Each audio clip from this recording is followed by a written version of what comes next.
Morning. आज के इस लेक्चर में आप सबका वेलकम है। हमने पिछले कुछ लेक्चर्स में सिमिलर ट्रायंगल्स की प्रॉपर्टीज और क्वेश्चंस किए थे। अब उसके बाद जो हमारा नेक्स्ट टॉपिक है वो है एरियाज ऑफ सिमिलर ट्रायंगल्स। मतलब अगर दो ट्रायंगल्स सिमिलर हो गए तो उनके एरिया के बारे में हमारा क्या ख्याल है, आज हम ये डिस्कस करेंगे। तो उससे रिलेटेड थ्योरम है, क्या है, कहता the ratio of areas of two similar triangles. मतलब दो सिमिलर ट्रायंगल्स की बात की गई है तो हम सबसे पहले दो सिमिलर ट्रायंगल्स बना लेते हैं। तो ये रहा एक, तो हम सबसे पहले दो सिमिलर ट्रायंगल बना रहे हैं। तो पहला ट्रायंगल मैं बना रही हूँ, तो उसके बाद हम बात करेंगे दूसरे की। तो ये अब दूसरा सिमिलर ट्रायंगल बनाने लगी हूँ। अब हम इनका नेम वगैरह रख लेंगे। तो ये लीजिए, अब इसका मैंने नेम रख लिया ABC, इसका नेम रख लिया PQR।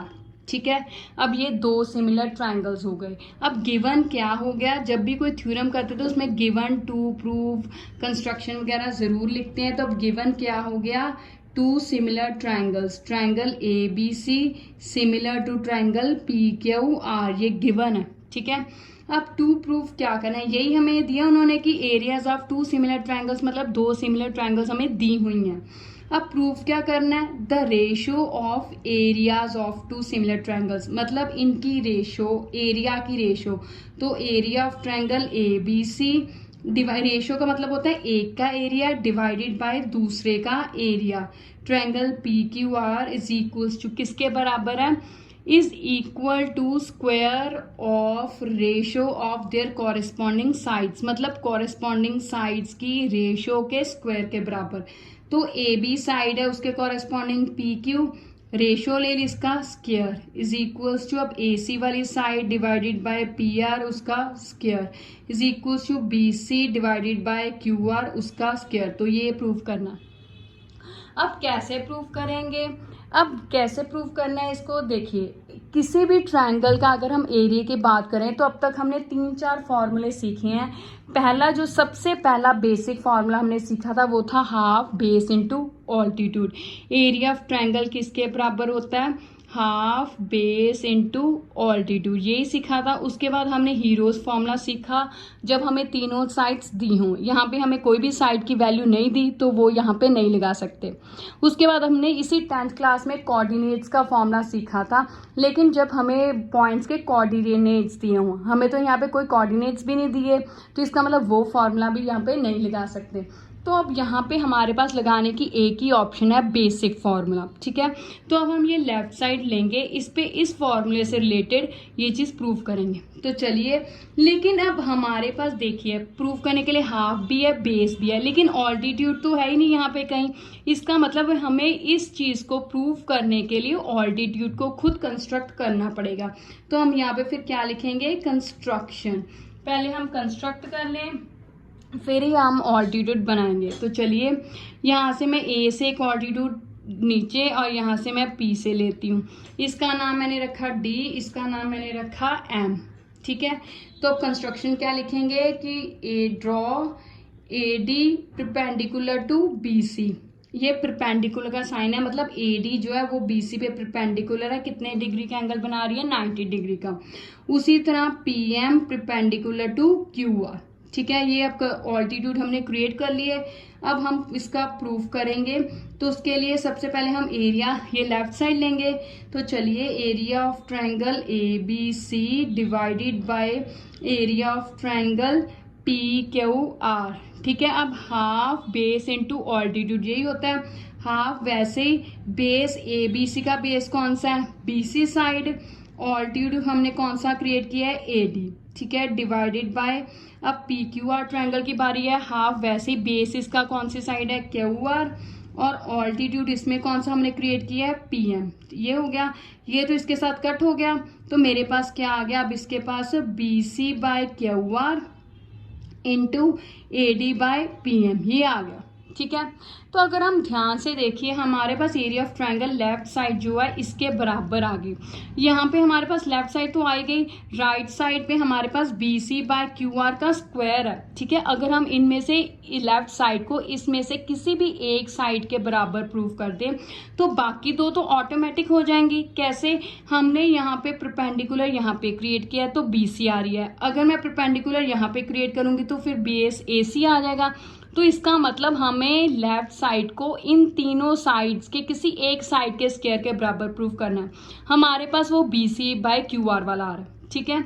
अब BC बाय QR में एक आ रहा है, यहाँ पे हमारे पास स्क्वायर है ना, तो यहाँ पे तो हमारे पास एक है। इसका मतलब अगर मैं इसकी जगह BC बाय QR लिख दूं तो BC बाय QR 2 बार हो जाएगा, तो इसका मतलब ब्रैकेट स्क्वायर हो जाएगी। तो इसका मतलब अब मेरा सारा जोर कहाँ पे लग रहा है कि AD बाय PM को मैंने किसके बराबर प्रूव करना है? BC बाय QR के। देखिए अगर यहाँ पे मेरे पास BC बाय QR की AD बाय PM की जगह BC बाय QR ही लिख दूं तो BC 2 बार आ गया, तो BC QR भी 2 बार आ गया, तो इसकी ब्रैकेट 2 बन गई ना। तो इसका मतलब ये लेफ्ट साइड और ये राइट साइड ये आ गया, तो इसका मतलब सिमिलरली बाकी भी हो गए, तो हमारा काम खत्म है। तो अब सारा काम हमारा घूम के कहाँ आ गया कि हमने क्या प्रूव करना है। तो अल्टीमेटली हमारा प्रूव करने का मकसद क्या है? AD बाय PM को किसके बराबर प्रूव करना है? BC बाय QR के। अगर हम ये प्रूव कर गए तो यहाँ पे लिख देंगे BC बाय QR, तो हमारी चीज़ प्रूव हो गई, ठीक है। तो अब वो कैसे करेंगे? उसके लिए हमें ये ABD और PQM ट्रायंगल को क्या करना पड़ेगा? सिमिलर। उससे इसकी साइड्स की रेशो बराबर आ जाएगी तो हो जाएगा। तो चलिए लेते हैं triangle ABD and triangle PQM, ठीक है। अब B एंगल Q के बराबर है, B एंगल Q के बराबर है, क्यों? क्योंकि ABC PQR सिमिलर है, गिवन है, ठीक है। ABC is similar to PQR, तो कॉरेस्पॉन्डिंग एंगल्स बराबर हो गए। अब एंगल ADB, इधर वाला एंगल 1 और ये 2 लिख लीजिए चाहे। Angle ADB is equals to angle PMQ, क्यों? क्योंकि 90 डिग्री है, अगर ये 90 है तो ये भी 90 होगा, तो ये दोनों क्या हो गए मेरे पास? 90 डिग्री। चाहे आप इसको इसका नाम लीजिए, चाहे 1 इज इक्वल टू 2 भी लिख सकते हैं, ठीक है। तो 90 डिग्री हो गए, इसका मतलब ABD, अब ये दोनों ट्रायंगल्स मेरे पास सिमिलर हो गए किस क्राइटेरिया से? AA क्राइटेरिया से। अब AA क्राइटेरिया से ये सिमिलर हो गए तो इनकी साइड्स की रेशो क्या होगी? बराबर। तो AB बाय PQ किसके बराबर होगा? AD बाय PM के, क्योंकि हमें AD बाय PM चाहिए ना यहाँ पे, तो इसीलिए मैंने AD बाय PM लिया, नीचे वाला हमें नहीं चाहिए तो नहीं लिया, ठीक है। तो AD बाय PM के बराबर हो गए। इसको मैंने दिया 1 नंबर, इसको 2 नंबर, ठीक है। ये हो गया। अब आगे चलिए। अब क्योंकि ट्रायंगल्स, देखिए हमें ये चीज AD बाय PM इसके बराबर चाहिए, पर मेरे पास तो ये इसके बराबर आई है ना, तो अब एक यहाँ पे और छोटा सा हम टोटका करने लगे हैं। क्या चीज है? देखिए अब ट्रायंगल ABC सिमिलर है ट्रायंगल PQR के, तो इसका मतलब कॉरेस्पॉन्डिंग साइड्स की रेशो बराबर होगी, तो इसका मतलब AB by PQ is equals to BC by QR is equals to AC by PR, ये है, ठीक है। अब देखिए AB बाय PQ इसके बराबर है, AB बाय PQ इसके बराबर है, उधर AB by PQ BC by QR के भी बराबर है, तो इस दोनों में से मैं कह सकती हूँ कि AD by PM BC by QR के बराबर होगी ना। एक इसके बराबर भी है और ये इसके बराबर भी है, तो दोनों आपस में बराबर हो गए। तो यहाँ लिख सकते हैं फ्रॉम 2 and 3 क्या आ गया कि AD by PM is equals to BC by QR, ये आ गया। अब इसको जाके मैं फर्स्ट में फिल कर दूंगी, पुट इन फर्स्ट, तो फर्स्ट में जब पुट किया तो क्या आ गया मेरे पास? तो आ गया area of triangle ABC divided by area of triangle PQR is equals to BC by QR into इसकी जगह मैं क्या भरने लगी हूँ? BC बाय QR, तो ये किसके बराबर हो गया? BC बाय QR की स्क्वायर के बराबर।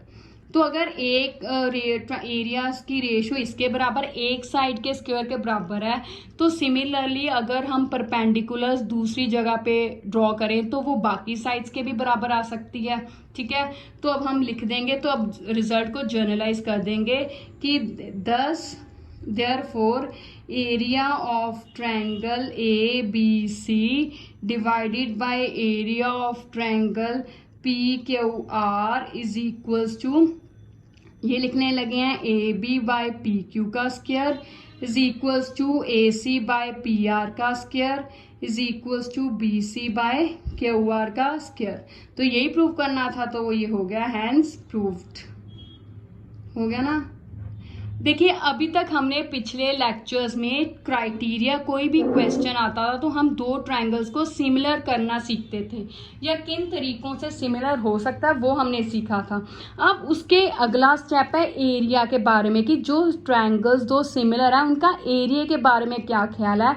वो अब हमने पता किया कि उनके एरिया की रेशो किनके बराबर होती है, उनकी कॉरेस्पॉन्डिंग साइड्स की स्क्वायर के बराबर।